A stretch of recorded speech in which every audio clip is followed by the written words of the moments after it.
అందరికీ నమస్కారం అండి. ఈరోజు ఈ వీడియోలో మనకి తొందరలో దసరా శరన్నవరాత్రులు అనేవి ప్రారంభం అవుతున్నాయి కదండి. అందుకోసం మనం ఈ దసరా శరన్నవరాత్రుల్లో అమ్మవారికి 9 రోజులు కూడా పూజను ఏ విధంగా చేసుకోవాలి, ఏ నైవేద్యాలను సమర్పించాలి, ఉపవాసం ఎలా ఉండాలి, ఎటువంటి నియమాలను పాటించాలి, జాబ్స్ చేసేవారు, ఏదైనా ఉద్యోగ పరంగా బయటకు వెళ్ళేవారు కలశం అఖండ దీపం పెట్టుకోకుండా అమ్మవారికి 9 రోజులు కూడా సింపుల్గా పూజను ఏ విధంగా చేసుకోవాలనేది ఈ వీడియోలో అయితే నేను మీకు క్లియర్గా ఎక్స్ప్లెయిన్ చేస్తానండి. అందుకని వీడియోని ఎవ్వరు కూడా ఎక్కడ కూడా స్కిప్ చేయకుండా చివరి వరకు అయితే చూడండి.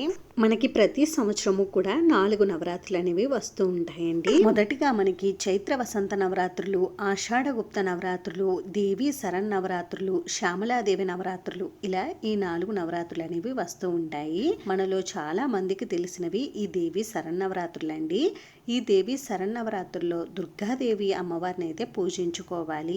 మనకి ఈ దేవి శరన్నవరాత్రులు ఆశ్వీజ మాసంలో అయితే ప్రారంభమవుతాయండి. ఈ దేవి శరన్నవరాత్రులు మనకి ఆశ్వీజ శుద్ధ పాడ్యమి తిథితో ప్రారంభమయ్యి నవమి తిథి వరకు అయితే ఉంటాయండి. ఈ 9 రోజులు కూడా అమ్మవారిని విశేషంగా భక్తి శ్రద్ధలతో పూజిస్తే ఆ అమ్మవారి అనుగ్రహం మనకి పరిపూర్ణంగా అయితే కలుగుతుందండి. అయితే ఈ నవరాత్రి పూజలను చేసుకోవడానికి ఎటువంటి ఆచారం ఆనవాయితీతో పని లేదండి. ఎవరైనా సరే ఈ నవరాత్రి పూజను ఆచరించుకోవచ్చు. చిన్నపిల్లలు కానీ, పెద్దవారు కానీ, వితంతువులు కానీ ఎవరైనా సరే అమ్మవారికి 9 రోజులు కూడా పూజ చేసుకోవచ్చండి. ఒకవేళ భర్త లేని స్త్రీలు ఈ పూజను చేసుకునేటప్పుడు వారు పూజలో కుంకుమ పూజను చేసుకోకుండా మిగిలిన పూజ అంతా కూడా చేసుకోవచ్చండి. ఈ నవరాత్రి పూజలను చేయదలుచుకున్న వారు ముందుగా మీ ఇంటి పెద్ద లేదా భర్త యొక్క అనుమతిని అయితే తీసుకోవాలండి. వారికి ఇలా నవరాత్రి పూజలను చేయాలి అని అనుకుంటున్నానని చెప్పాలి. ఆ తర్వాత మీరు అమ్మవారికి ఈ నవరాత్రి పూజలను ఎన్ని రోజులు చేయాలి అని అనుకుంటున్నారో సంకల్పం అయితే చెప్పుకోవాలండి. అయితే ఈ నవరాత్రి పూజలను మనం 9 రోజులు కూడా చేస్తే చాలా మంచిదండి. అందరికీ 9 రోజులు పూజ చేయడం అనేది కుదరదు కదండి. అటువంటి వారు నవరాత్రి పూజలను 3 రోజులు కానీ, 5 రోజులు కానీ, 7 కానీ, కనీసం ఒక్క రోజైనా అమ్మవారికి ఈ నవరాత్రుల్లో పూజనైతే చేసుకోవచ్చు. ఎన్ని రోజులు చేసుకోవాలని అనుకుంటారా అన్ని రోజులు కూడా సంకల్పం చెప్పుకుని అమ్మవారి పూజనైతే స్టార్ట్ చేయవచ్చండి. అయితే మనకి ఈ 2024 సంవత్సరంలో ఈ దేవి శరన్నవరాత్రులు ఎప్పటి నుండి ప్రారంభమే, ఎప్పటితో ముగుస్తున్నాయి అనేది ఇప్పుడైతే తెలుసుకుందామండి. మనకి దేవి శరన్నవరాత్రులు 2024 అక్టోబర్ 3వ తేదీ నుండి ప్రారంభమయ్యి 2024 అక్టోబర్ 12వ తేదీ శనివారం రోజు వరకు అయితే ఉంటున్నాయండి. ఇంకా ఈ నవరాత్రి పూజను చేయదలుచుకున్న వారు సూర్యోదయానికంటే ముందుగానే నిద్రలేచి ఇంటిని శుభ్రపరచుకోవాలండి. అలాగే మనం దసరా శరన్నవరాత్రులకు ముందుగానే ఇంటిని పూజా మందిరాన్ని డీప్ క్లీనింగ్ అయితే చేసుకోవాలండి. ఇంకా ఈ రోజున ఏ రోజు అయితే మనకి నవరాత్రులు స్టార్ట్ అవుతాయో ఆ రోజు సూర్యోదయానికంటే ముందుగానే నిద్రలేచి ఇంటిని శుభ్రం చేసుకుని ముందుగా గడపకు పసుపు రాసి గడపకు బియ్య పిండి కుంకుమతో బొట్లు పెట్టి గడపను అందంగా అలంకరించుకోవాలండి. అలాగే ద్వారబంధం దగ్గర కూడా బియ్య పిండితో అందమైన ముగ్గులు అనేవి పెట్టుకోవాలి. ఇంకా ద్వారబంధానికి మామిడి తోరణాలు, వేప ఆకులను కట్టుకోవాలండి. ఈ నవరాత్రి 9 రోజులు కూడా మన గడప లక్ష్మీ కళతో కలకల్లాడుతూ నిండుగా అయితే ఉండాలండి. గడపను చూసే ఆ అమ్మవారు మన ఇంట్లోకి అయితే ప్రవేశిస్తారు కాబట్టి ద్వారబంధం దగ్గర శుభ్రంగా ఉండేలా అయితే చూసుకోండి. ఆ తర్వాత పూజా మందిరాన్ని కూడా శుభ్రం చేసుకుని ముందుగా నిత్య పూజను అయితే చేసుకోవాలండి. అయితే మనం నవరాత్రి పూజల కోసం అమ్మవారికి పూజను పూజా మందిరంలోనైనా చేసుకోవచ్చండి. లేదు అంటే ప్రత్యేకంగా పీఠంలో ఏర్పాటు చేసుకునైనా చేసుకోవచ్చు.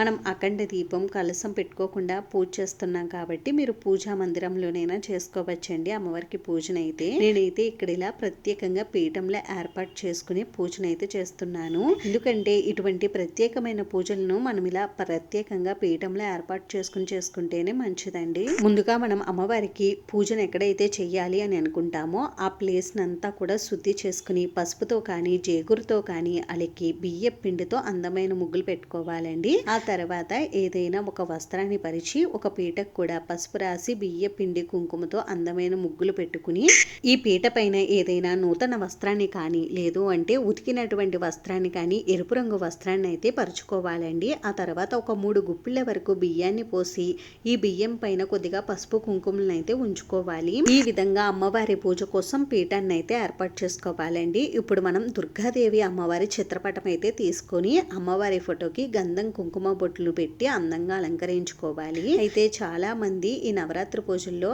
దుర్గాదేవి అమ్మవారి ఫోటోనే పెట్టుకోవాలా అంటే పులిపైన కూర్చున్న అమ్మవారి ఫోటోనే పెట్టుకోవాలా అండి అని అంటే మనం అమ్మవారిని అమ్మవారి స్వరూపంగా భావిస్తున్నాం చేస్తున్నాం కాబట్టి పెట్టుకోవచ్చండి. అంటే అమ్మవారు ఉగ్ర రూపంలో ఉంటారు కదా, అమ్మవారి ఫోటోని పెట్టుకోవచ్చా అని అంటే పెట్టుకోవచ్చండి. ఒకవేళ మీకు అటువంటి సందేహం ఏదైనా ఉండి అలా అనిపిస్తే మాత్రం మీరు లలితాదేవి అమ్మవారి ఫోటోని కానీ, లక్ష్మీదేవి అమ్మవారి ఫోటోని కానీ, పార్వతీదేవి అమ్మవారి ఫోటోని కానీ ఇలా అమ్మవార్లకు సంబంధించినటువంటి అమ్మవారి ఫోటోని అయితే పెట్టుకోవచ్చండి. లేదు అంటే దుర్గాదేవి అమ్మవారే శాంత స్వరూపంలో కూర్చుని ఉన్న ఫోటో ఉంటుంది కదండి, బెజవాడ కనకదుర్గమ్మ అమ్మవారి ఫోటోలు ఉంటాయి కదా, ఆ ఫోటోనైనా పెట్టుకుని మీరు ఈ నవరాత్రి పూజను అయితే నిర్వహించుకోవచ్చు. ఈ నవరాత్రి పూజలు పూర్తయిన తర్వాత అమ్మవారి ఫోటోని మన నిత్య పూజా మందిరంలో పెట్టుకుని నిత్యము కూడా ధూపదీప నైవేద్యాలను సమర్పించుకోవచ్చండి. ఇంకా అమ్మవారి ఫోటోని మీ దగ్గర ఉన్నటువంటి పువ్వుల మాలలతోటి, వస్త్రమాలలతోటి అందంగా అలంకరించుకోవాలండి. అలాగే నవరాత్రుల్లో అమ్మవారికి నిమ్మకాయల మాలను, గాజుల మాలను, ప్రతిరోజు కూడా ఏదో ఒక పువ్వుల మాలను సమర్పిస్తే చాలా మంచిదండి. నిమ్మకాయల మాలను రోజు మార్చవలసిన అవసరం ఉండదండి. నిమ్మకాయలు మనకి పాడైపోతున్నట్టు అనిపించినప్పుడు మార్చుకుంటే సరిపోతుంది. ఇప్పుడు అమ్మవారి ఫోటోను మీ దగ్గర ఉన్నటువంటి పువ్వులతో అందంగా అలంకరించుకోండి. అలాగే మీ దగ్గర అమ్మవారి విగ్రహం ఉంటే పూజలో తప్పనిసరిగా పెట్టుకోండి. ఎందుకంటే మనం ప్రతి నిత్యము కూడా అమ్మవారికి కుంకుమ పూజ నిర్వహిస్తాం కాబట్టి పూజ చేసుకోవడానికి బాగుంటుంది కాబట్టి అమ్మవారి విగ్రహం అయితే పెట్టుకోండి. విగ్రహం ఉంటే పెట్టుకోండి, పెట్టుకోకపోయినా కూడా పర్వాలేదు. లేదు అంటే మీ దగ్గర లక్ష్మీదేవి అమ్మవారి విగ్రహం ఉంటుంది కదండి, లక్ష్మీదేవి అమ్మవారి విగ్రహాన్ని అయినా మీరు పూజలో పెట్టుకుని కుంకుమ పూజను అయితే నిర్వహించుకోవచ్చండి. ఇందుకోసం ఇలా ఒక ప్లేట్ లో అమ్మవారి విగ్రహాన్ని బియ్యం పోసి, బియ్యం పైన కొద్దిగా పసుపు కుంకుమలను ఉంచి అమ్మవారి విగ్రహాన్ని బియ్యం పైన అయితే పెట్టుకోండి. ఆ తర్వాత అమ్మవారి విగ్రహాన్ని కూడా మీ దగ్గర ఉన్నటువంటి వస్త్ర మాలలతోటి, పువ్వుల మాలలతోటి అందంగా అలంకరించుకోండి. ఇంకా అమ్మవారి దగ్గర నిండుగా పసుపు కుంకుమలను అయితే పెట్టుకోండి. ఇంకా మనం అమ్మవారికి పూజను నిర్వహించుకునేటప్పుడు అమ్మవారి దగ్గర వేపాకులు ఉంటాయి కదండి, వేపాకుల్ని తప్పనిసరిగా అయితే పెట్టుకోవాలండి. అయితే రోజు కూడా మనకి ఈ వేపాకులు లభించవు కదండి, మనం ఈ వేపాకులు వడిలిపోయినప్పుడు తీసుకుంటే సరిపోతుంది. వేపాకులు దొరకకపోతే మామిడి ఆకులనైనా మీరు పెట్టుకోవచ్చు. ఇంకా మనం ఏ పూజ చేసినా, ఏ వ్రతం చేసినా కూడా ముందుగా గణపతికి పూజ అనేది చేస్తాం కాబట్టి తప్పకుండా పూజలో గణపతిని అయితే పెట్టుకోవాలండి. మీ దగ్గర గణపతి విగ్రహం ఉంటే విగ్రహం పెట్టుకోండి, లేదు అంటే పసుపు గణపతిని మనం పూజలో అయితే పెట్టుకోవాలి. పసుపు గణపతిని పూజలో పెట్టుకున్నప్పుడు ప్రతిరోజు కూడా పసుపు గణపతిని మార్చాల్సి ఉంటుందండి. అంటే ఏ రోజుకి ఆ రోజు స్వామి వారిని వాటర్ లో నిమజ్జనం చేసేసి మనం మళ్ళీ నెక్స్ట్ డే పసుపు గణపతిని తయారు చేసుకుని పూజలో పెట్టుకుని పూజ అయితే చేసుకోవాలి. గణపతిని కూడా వస్త్రమాలలతో అందంగా అలంకరించుకోవాలండి. ఆ తర్వాత మనం అమ్మవారి పూజలో నిమ్మకాయలను పెట్టుకుంటూ ఉంటాం కదండి, ఈ 9 రోజులు కూడా ఈ నిమ్మకాయలకి అయితే పూజ అనేది చేసుకుంటాము. అందుకోసం ఒక 3 నిమ్మకాయలను అయితే తీసుకోండి, పచ్చిగా ఉన్నవే తీసుకోండి. ఎందుకని అంటే మనం ఈ 9 రోజులు కూడా పూజలు ఈ నిమ్మకాయల్ని అలా వదిలేస్తామండి. అందుకని పచ్చివి తీసుకుంటే మనకి తొందరగా పాడవకుండా ఉంటాయి. అవే ముగ్గునివి తీసుకుంటే ఇవి కొన్ని రోజులకే మనకి పాడైపోతాయి. అందుకని పచ్చివి అయితే తీసుకోండి. తీసుకుని ఈ నిమ్మకాయలకి కొద్దిగా పసుపును రాసి గంధం కుంకుమ బొట్లు పెట్టి అమ్మవారి దగ్గర అయితే పెట్టుకోవాలండి. పసుపు రాసేటప్పుడు మరీ ఎక్కువ రాసేయవద్దండి, పసుపు వేడి కదండి, ఆ వేడికి ఈ నిమ్మకాయలు అనేవి తొందరగా పాడైపోయే ఛాన్స్ ఉంటుంది. అందుకని కొద్దిగానే పసుపును రాసుకుని గంధం కుంకుమ బొట్లు పెట్టుకుని ఈ విధంగా అమ్మవారి దగ్గర అయితే పెట్టుకోండి. ఇప్పుడు దీపారాధన చేయడం కోసం మనం ఇలా దీపపు కుందుల్ని కూడా సిద్ధం చేసుకోవాలండి. అయితే అమ్మవారికి మనం పూజ చేసేటప్పుడు ఎన్ని దీపాలనైనా పెట్టుకోవచ్చండి, 2 కానీ 3 కానీ 5 కానీ 9 కానీ ఇలా మనకి నచ్చినన్ని దీపాలను అయితే పెట్టుకోవచ్చు. అలాగే నేను ప్రతి నిత్యము కూడా ఇలా కామాక్షి దీపాన్ని కూడా పెట్టుకోవాలని అనుకుంటున్నానండి. అందుకని ఆ కామాక్షి అమ్మవారి దీపాన్ని కూడా నేను పూజలో పెట్టుకుంటున్నాను. ఇంకా మనం ఈ నవరాత్రి 9 రోజులు కూడా దీపారాధన కోసం ఆవు నెయ్యిని ఉపయోగిస్తే చాలా మంచిదండి. ఆవు నెయ్యి దొరకకపోతే నువ్వుల నూనెను కానీ కొబ్బరి నూనెను కానీ ఉపయోగించండి. ఒక చిన్న మట్టి ప్రమిదలోనైనా ఆవు నెయ్యి పోసి ఒక దీపాన్ని అయితే పెట్టుకోండి. ఆవు నెయ్యితో దీపారాధన చేస్తే చాలా శ్రేష్టం అండి. అందుకని కామాక్షి దీపంలో కానీ లేదు అంటే ఒక చిన్న మట్టి ప్రమిదలో కానీ ఆవు నెయ్యి పోసి దీపం అయితే పెట్టుకోండి. మిగిలిన దీపాల్లో మీరు నువ్వుల నూనెను కానీ కొబ్బరి నూనెను కానీ వేసుకుని దీపారాధన అయితే చేసుకోండి. ఇంకా అమ్మవారికి ఎరుపు రంగు అంటే చాలా ఇష్టం కాబట్టి ఈ 9 రోజులు కూడా ఎరుపు రంగు ఒత్తులతోటి, ఎరుపు రంగు అక్షింతలతోటి అమ్మవారికి పూజనైతే చేసుకోండి. పూజలో పెట్టుకున్నటువంటి వినాయకుడి విగ్రహాన్ని, దీపపు కుందుల్ని పువ్వులతో అందంగా అలంకరించుకుని పూజకు కావలసినవన్నీ కూడా ఈ విధంగా సిద్ధం చేసుకున్న తర్వాత మనం ముందుగా దీపారాధన అయితే చేసుకోవాలండి. దీపారాధన చేసుకున్న తర్వాత దీపలక్ష్మి దగ్గర 2 అక్షంతలను, పుష్పాలను ఉంచి దీపలక్ష్మికి నమస్కారం చేసుకోండి. ఆ తర్వాత ఆచమనం చేసుకుని సంకల్పం చెప్పుకుని పంచపాత్ర గ్లాసుకు 3 చోట్ల గంధం కుంకుమ బొట్లు పెట్టి 2 అక్షంతలను, పుష్పాలను పంచపాత్ర గ్లాసులో వేసి గంగై చ చేవ గోదావరి సరస్వతి నర్మదా సింధు కావేరి జలేష్మిన్ సన్నిధం కురుమని ఈ చిన్న ఒక శ్లోకాన్ని చదువుకుని పుష్పముతో ఆ నీటిని కదిపి ఆ నీటిని పూజాపీఠ పైన అలాగే మన పైన పూజకు ఉపయోగించే వస్తువులన్నిటిపైన కూడా చిలకరించుకోవాలి. ఆ తర్వాత ముందుగా గణపతికి పూజను అయితే ప్రారంభించాలండి. స్వామివారి పాదాల దగ్గర 2 అక్షింతలను పుష్పాలను ఉంచి స్వామివారికి ఆహ్వానం పలికి స్వామివారికి షోడశోపచార పూజ కాను పంచోపచార పూజను కాను నిర్వహించుకోవాలి. స్వామివారికి కొద్దిగా పసుపు కుంకుమ గంధం అక్షింతలు పువ్వులను సమర్పించి ధూపం దీపం నైవేద్యం అయితే సమర్పించాలండి. స్వామివారికి నైవేద్యంగా చిన్న బెల్లం ముక్కనైనా నివేదించవచ్చు. స్వామివారికి పూజ చేసేటప్పుడు స్వామివారి శ్లోకాలు స్తోత్రాలు ఇవన్నీ కూడా చదువుకుంటూ స్వామివారికి పూజను అయితే నిర్వహించుకోవాలండి. స్వామివారి శ్లోకాలు కానీ స్తోత్రాలు కానీ చదవడం రాకపోతే ఓం గం గణపతియే నమః అని అనుకుంటూ అయినా మీరు స్వామివారికి పూజను నిర్వహించుకోవచ్చు. ఇంకా స్వామివారికి కర్పూర నీరాజనం సమర్పించి స్వామివారి పాదాల దగ్గర 2 అక్షింతలను పుష్పాలను ఉంచి స్వామివారికి శిరస్సు వంచి నమస్కారం అయితే చేసుకోవాలండి. స్వామి, నేను చేసే ఈ పూజలో ఎటువంటి ఆటంకాలు విఘ్నాలు కలగకుండా ఈ నవరాత్రి 9 రోజులు కూడా ఆటంకం లేకుండా నిర్విరామంగా కొనసాగేలా చూడు తండ్రి అని ఆ స్వామి వారికి శిరస్సు వంచి నమస్కారం చేసుకోండి. ఈ విధంగా చేసుకుంటే మనకి గణపతి పూజ పూర్తవుతుందండి. ఇప్పుడు మనం అమ్మవారికి పూజను అయితే ప్రారంభించుకోవాలండి. ముందుగా కామాక్షి దీపారాధన చేసుకుని దీపం దగ్గర 2 అక్షింతలను పుష్పాలను ఉంచి దీపలక్ష్మికి నమస్కారం చేసుకోవాలి. మొదటి రోజున అమ్మవారికి మీరు అభిషేకం చెయ్యాలి అనుకుంటే అమ్మవారికి అభిషేకం అయితే చేసుకోవచ్చండి. పంచామృతాలతో కానీ ఆవు పాలతో కానీ పసుపు కలిపినటువంటి జలంతో కానీ కుంకుమ కలిపినటువంటి జలంతో కానీ అమ్మవారి అభిషేకం అయితే నిర్వహించుకోవచ్చండి. నేనైతే ఇక్కడ అభిషేకం లాంటివి ఏమీ కూడా నిర్వహించడం లేదు.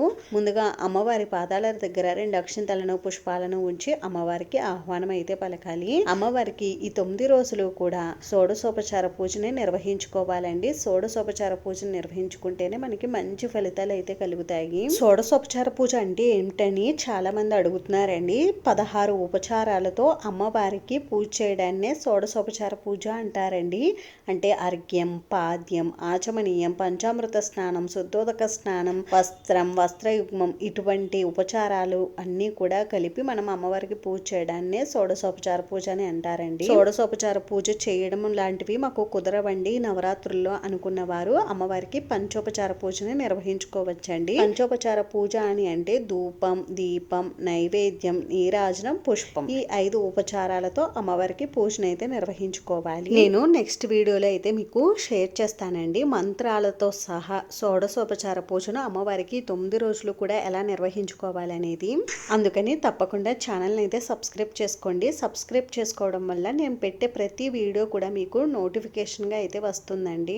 ఇంకా అమ్మవారి శ్లోకాలు స్తోత్రాలు ఇవన్నీ కూడా చదువుకుంటూ అష్టోత్తర శతనామావళి కూడా చదువుకుంటూ అమ్మవారికి కుంకుమతో కానీ పుష్పాలతో కానీ పూజ అయితే చేసుకోవాలండి. అమ్మవారిని ఎరుపు రంగు పుష్పాలతోటి ఎరుపు రంగు అక్షింతలతోటి కుంకుమతోటి పూజించుకోవాలి. ఒకవేళ మీకు అమ్మవారి శ్లోకాలు కానీ స్తోత్రాలు కానీ చదవడం రాదు అని అనుకున్నప్పుడు ఓం ధూమ్ దుర్గాయే నమః అని అనుకుంటూ మీరు అమ్మవారికి పూజను అయితే చేసుకోవచ్చండి. లేదు అంటే శ్రీమాత్రే నమః శ్రీమాత్రే నమః అని అనుకుంటూ అయినా మీరు అమ్మవారికి పూజను అయితే నిర్వహించుకోవచ్చు. అమ్మవారికి పూజ చేసుకోవడం కోసం మా దగ్గర ఎక్కువ పువ్వులు లేవండి అనుకున్నప్పుడు మీరు అమ్మవారిని అక్షింతలతోటి పూజించుకోవచ్చండి. అమ్మవారికి ఎంతో ఇష్టమైన పూజ కుంకుమ పూజ అండి. అందుకని ప్రతి నిత్యము కూడా మీరు ఉదయం వేళల్లో కానీ సాయంత్రం సమయంలో కానీ అమ్మవారికి కుంకుమ పూజను అయితే నిర్వహించుకోండి. ఇక్కడ ఒక ముఖ్య విషయం అండి, మనం అమ్మవారికి కుంకుమ పూజను నిర్వహించేటప్పుడు మన చూపుడు వేలుతో అమ్మవారికి కుంకుమ పూజను అయితే నిర్వహించకూడదండి. మన మధ్య వేలు బ్రొటన వేలు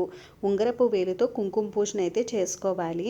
పూజలో మనం అమ్మవారి ఫోటో కూడా పెట్టుకున్నాం కదండి. అందుకని అమ్మవారి ఫోటో దగ్గర కూడా కొద్దిగా పసుపు కుంకుమ గంధం అక్షింతలు పువ్వులు సమర్పించి అమ్మవారి ఫోటో కూడా నమస్కారం చేసుకోండి. ఈ విధంగా అమ్మవారికి పూజ చేసుకున్న తర్వాత అమ్మవారికి ధూపం దీపం నైవేద్యం అయితే సమర్పించాలండి. అమ్మవారికి ప్రతి నిత్యము కూడా ఏ నైవేద్యాలు సమర్పించాలి అనేది నేను ఒక వీడియో అయితే చేసి ఛానల్లో పోస్ట్ చేశానండి. చూడండి ఆ వీడియో. మీరు అమ్మవారికి ప్రతిరోజు కూడా ఏదో ఒక నైవేద్యాన్ని అయితే సమర్పించవచ్చండి. అంటే ఒక రోజు పులిహోర ఒక రోజు చక్కెర పొంగలి ఇలా అన్నంతో చేసినటువంటి ఏ నైవేద్యాలనైనా మీరు అమ్మవారికి నైవేద్యంగా సమర్పించవచ్చు. అలాగే ప్రతి నిత్యము కూడా అమ్మవారికి చలిమిడి వడపప్పు నైవేద్యంగా సమర్పిస్తే చాలా మంచిదండి. అలాగే పాలు ఇవి మనం అమ్మవారికి నైవేద్యంగా సమర్పించవచ్చు. ఇలా మేము ఏ నైవేద్యాలు సమర్పించలేమండి అనుకున్న వారు పాలు బెల్లం ముక్కనే మీరు అమ్మవారికి నైవేద్యంగా సమర్పించవచ్చండి. మీరు అమ్మవారికి నైవేద్యం సమర్పించినప్పుడు ఇలా ఒక గ్లాసులో మంచి నీటిని కూడా మనం అమ్మవారి దగ్గర పెట్టాలండి. అలాగే ఈ నీటిలో కొద్దిగా పసుపు వేసి మనం అమ్మవారి దగ్గర అయితే పెట్టాలి. ఆ తర్వాత పూర్ణ ఫలమైన కొబ్బరికాయను కూడా నివేదించండి. అమ్మవారికి తప్పకుండా మనం ప్రతి నిత్యము కూడా తాంబూలం అయితే సమర్పించాలండి. తాంబూలంగా మనం అమ్మవారికి చీర పెట్టుకోవచ్చు, లేదు అంటే బ్లౌజ్ పీసు, ఆకు వక్కలు, అరటిపళ్ళు, గాజులు, పసుపు కుంకుమ, ఇంకా పుష్పాలు, ఇలా వీటిని మనం అమ్మవారికి తాంబూలంగా అయితే సమర్పించాలండి. ఇప్పుడు అమ్మవారికి సాంబ్రాణి ధూపం అయితే వేయాలండి. ఉదయం సాయంత్రం కూడా అమ్మవారికి సుగంధభరితమైన సాంబ్రాణి ధూపాన్ని అయితే వేయాలి. అమ్మవారికి సాంబ్రాణి ధూపాన్ని కొద్దిగా ఎక్కువగానే వేయండి. అమ్మవారికి ధూపం వేసిన తర్వాత ఇల్లంతా కూడా ఈ ధూపం చూపించుకోండి, చాలా మంచిది. ఇలా చేయడం వల్ల ఇంట్లో ఉన్న నెగిటివ్ ఎనర్జీ అంతా కూడా తొలగిపోతుందండి. ఇప్పుడు అమ్మవారికి పచ్చ కర్పూరంతో కానీ ముద్ద కర్పూరంతో కానీ కర్పూర నీరాజనం అయితే సమర్పించండి. అమ్మవారికి కర్పూర నీరాజనం సమర్పించిన తర్వాత 2 అక్షింతలను పుష్పాలను అమ్మవారి పాదాల దగ్గర ఉంచి అమ్మవారికి శిరస్సు వంచి నమస్కారం చేసుకోండి. అమ్మ, ఈ పూజలో నేను తెలుసు కానీ తెలియక కానీ ఏవైనా తప్పులు చేసి ఉంటే క్షమించు తల్లి అని అమ్మవారికి నమస్కారం చేసుకోండి. ఈ విధంగా మనం దసరా నవరాత్రుల్లో 9 రోజులు కూడా అమ్మవారికి ఉదయం సాయంత్రం కూడా పూజను నిర్వహించుకోవాలండి. ఉదయం షోడశోపచార పూజను నిర్వహించుకుని సాయంత్రం పంచోపచార పూజను నిర్వహించుకోవచ్చు. ఇలా మనం నవరాత్రులలో కలశం అఖండ దీపం పెట్టుకోకుండా అమ్మవారికి పూజను అయితే నిర్వహించుకోవచ్చండి. అమ్మవారికి కుంకుమ పూజ చేసిన తర్వాత కుంకుమ పూజను అమ్మవారికి కొద్దిగా నుదుటను పెట్టి ఆ తర్వాత ఈ కుంకుమను మనం కొద్దిగా నుదుటునే అలాగే పాపిట్లోనూ ధరించాలండి. అలాగే మనం అమ్మవారికి పూజను ఏ విధంగా చేసామనేది ఇలా అద్దంలో అమ్మవారికి ఒకసారి ఈ విధంగా చూపించాలండి. ఎందుకని అంటే మనం అందంగా అలంకరించుకుని అద్దంలో మనం చూసుకున్నప్పుడు మనం ఎంతైతే ఆనందపడతామో అమ్మవారికి కూడా ఈ విధంగా చూపించడం వల్ల ఆ అమ్మవారు కూడా చాలా సంతోషపడతారండి. ఈ విధంగా అమ్మవారికి పూజ చేసినప్పుడు ఎటువంటి నియమాలు పాటించాలి అని అంటే మనం నియమ నిష్టలతో అఖండ దీపం పెట్టుకుంటే నియమాలు బాగా కఠినంగా పాటించాలండి. అఖండ దీపం కలసం లేకుండా మనం ఇలా పూజ చేసుకున్నప్పుడు అన్ని ఎక్కువ నియమాలు పాటించవలసిన అవసరం అయితే లేదు. ఈ నవరాత్రి 9 రోజులు కూడా మాంసాహారం భుజించకుండా అలాగే ఆహారంలో ఉల్లి వెల్లుల్లి లాంటివి లేకుండా ఉండేలా చూసుకుని బ్రహ్మచర్యం పాటించి నేలపైన పడుకుని ఎవరిని కూడా దూషించకుండా మనం ప్రతి క్షణము కూడా ఆ అమ్మవారిని మనసులో ధ్యానించుకుంటే సరిపోతుందండి. అలాగే ఈ నవరాత్రుల్లో ఆడవారు జుట్టు కత్తిరించుకోవడం, గోర్లు కత్తిరించుకోవడం, జుట్టు విరబోసుకుని తిరగడం లాంటివి చేయకుండా ఉండే సరిపోతుంది. ఈ విధంగా మనం అమ్మవారికి నవరాత్రులు 9 రోజులు కూడా పూజ చేసుకోవచ్చండి. కుదరలేని వారు 3 రోజులు కానీ కనీసం 1 రోజు కానీ ఈ విధంగా అమ్మవారికి పూజను అయితే చేసుకోండి. మీరు అమ్మవారికి నవరాత్రులలో ఎన్ని రోజులు పూజ చేసుకోవాలి అని అనుకుంటే అన్ని రోజులు కూడా పూజ చేసుకుని ఆఖరి రోజున మీరు అమ్మవారికి సాయంత్రం సమయంలో కూడా పూజ చేసుకుని అమ్మవారికి ఉద్వాసన అనేది చెప్పేయవచ్చు అండి. నేను నెక్స్ట్ వీడియోలో అయితే మీకు షేర్ చేస్తానండి అమ్మవారి పీఠని ఎలా కదపాలి, ఈ వస్తువులు అంటే పూజకు ఉపయోగించిన వస్తువులన్నీ ఏం చేయాలి అనేది. ఇంకా అమ్మవారి పూజను ఉదయం సమయంలో చేయడం కుదరలేని వారు సాయంత్రం మీరు అమ్మవారికి పూజను ఈ విధంగా అయితే చేసుకోవచ్చండి. ఇంకా ఉదయం చేసిన వారు సాయంత్రం పూజ చేయడం కుదరకపోతే దీపారాధన చేసేసి పూజ చేయకపోయినా కూడా పర్వాలేదండి. ఇంకా అమ్మవారికి పూజ చేసే ప్రతి ఒక్క స్త్రీ కూడా మంగళకరమైన వస్తువులన్నీ కూడా ధరించి అమ్మవారికి పూజ చేయాలండి. అలాగే కాళ్ళకు పసుపు, తల్లో పువ్వులు ఇవన్నీ కూడా పెట్టుకుని మనం అమ్మవారికి పూజనైతే చేయాలి. ఈ విధంగా అమ్మవారిని మనం దసరా శరన్నవరాత్రుల్లో పూజించడం వల్ల ఆ అమ్మవారు మనకి అఖండమైనటువంటి సౌభాగ్యం, సిరి సంపదలు, అష్టైశ్వర్యాలు, అలాగే కుటుంబంలో సఖ్యత, అలాగే భార్య భర్తల మధ్య సఖ్యత, ఇంకా కుటుంబంలో ఎవరికైనా అనారోగ్య సమస్యలు ఉంటే అవన్నీ కూడా తగ్గుముఖం పడతాయండి. మనం అమ్మవారిని ఈ నవరాత్రుల్లో పూజించడం వల్ల ఆ అమ్మవారు మనల్ని కంటికి రెప్పలా అయితే కాపాడుకుంటూ ఉంటారండి. మనకి ఆపద అనేది రాకుండా ఆ అమ్మవారే చూసుకుంటారు. మనకి ఏ కష్టం వచ్చినా కూడా ఆ అమ్మవారే మన కష్టాలన్నీ కూడా తీరుస్తారండి. ఈ విధంగా మనం అమ్మవారికి నవరాత్రుల్లో పూజ చేసినప్పుడు ఉపవాసం ఎలా ఉండాలి అని చాలా మందికి డౌట్ అయితే ఉంటుందండి. మనం అమ్మవారికి పూజ పూర్తయిన తర్వాత ఆహారం తీసుకోవచ్చండి. సాయంత్రం అల్పాహారం తీసుకోవచ్చు. లేదు అంటే ఉదయం అంతా కూడా ఉపవాసం ఉండి సాయంత్రం పూజ పూర్తయిన తర్వాత మనం అల్పాహారం ఏదైనా తీసుకోవచ్చు, లేదు అంటే భోజనం చేయవచ్చు. మేము ఉపవాసం లాంటివి ఏవి కూడా ఉండలేమండి అని అనుకునేవారు పూజ పూర్తయ్యేటంత వరకు ఉపవాసం ఉండి ఆ తర్వాత మీరు ఏవైనా కూడా ఆహార పదార్థాలను స్వీకరించవచ్చండి. ఈ నవరాత్రులు నవరాత్రి పూజలు చేసిన వారు ఒంటిపూట భోజనం చేస్తేనే మంచిదండి. మీకు ఇంకా ఈ వీడియోలో ఎక్కడైనా డౌట్స్ ఉంటే నాకు కామెంట్ చేయండి, రిప్లై అనేది తప్పకుండా ఇస్తాను. ఈ వీడియో మీకు నచ్చితే ప్లీజ్ లైక్ చేసి షేర్ చేసి సబ్స్క్రైబ్ చేసుకోండి. Thanks for watching.